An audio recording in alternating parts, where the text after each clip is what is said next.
আসসালামু আলাইকুম ভিউয়ার্স, আজকে আমরা দেখব কিভাবে ভোল্টেজ স্টেবিলাইজার পরীক্ষা করব। এখানে আমরা দুইটি স্টেবিলাইজার পরীক্ষা করে দেখব। আচ্ছা, প্রথমে আমরা লাইন ভোল্টেজটা দেখে নিলাম 146 আছে এবং এখানে ভোল্টেজ স্টেবিলাইজার আউটপুট দেখেন 214 দেখাচ্ছে।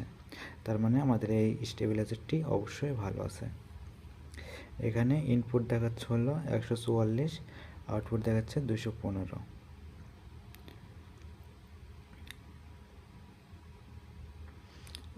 এইটা আমরা আর একটি ভোল্টেজ স্টেবিলাইজার দেখব। এটাতে লাইন ভোল্টেজ,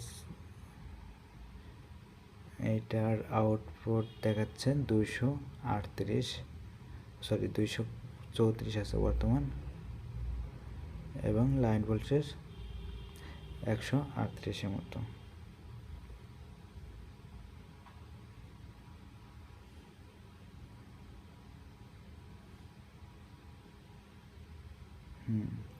এইটাও ভালো আছে স্টেবিলাইজার, এটা আরেকটু পাওয়ারফুল। এখন আমরা আরেকটি ভোল্টেজ স্টেবিলাইজার দেখব।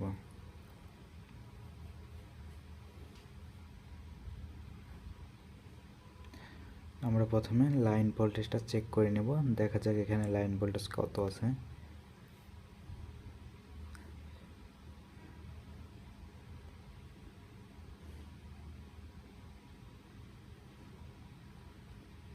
এখানে লাগিয়ে লাইন ভোল্টেজ দেখাচ্ছে হচ্ছে 170 মতো। যাই হোক, যদি আমাদের স্টেবিলাইজারটি ভালো থাকে অবশ্যই লাইন ভোল্টেজের থেকে অনেকটাই বেশি দিবে, 200-র উপরে দেখাবে। দেখি এই স্টেবিলাইজারে কত দেখায়। স্টেবিলাইজার লাইনটা আগে আমরা দিয়ে নিচ্ছি।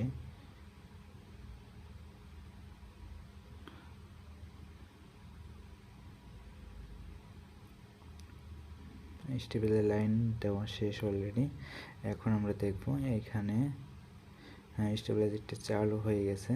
দেখাচ্ছে হচ্ছে 200, ইনপুট দেখাচ্ছে 219, আউটপুট দেখাচ্ছে 220।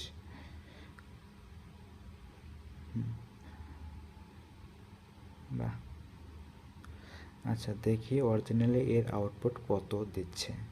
আসলে কি 220 দিচ্ছে নাকি তার কম কিংবা বেশি দিচ্ছে, দেখা যায়।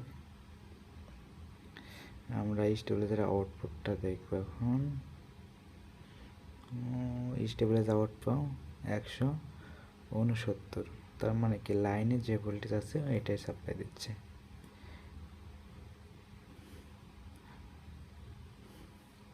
হ্যাঁ, 171 দেখাচ্ছে। মানে আপনার ভোল্টেজ স্টেবিলাইজার যদি ভালো হয়ে থাকে তাহলে লাইন ভোল্টেজ থেকে অবশ্যই স্টেবিলাইজার আউটপুট বেশি হবে।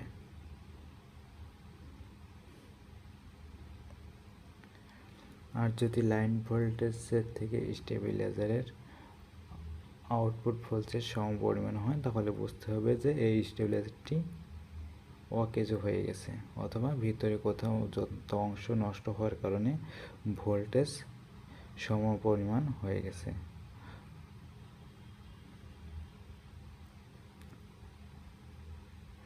ধন্যবাদ সবাইকে। আসসালামু আলাইকুম।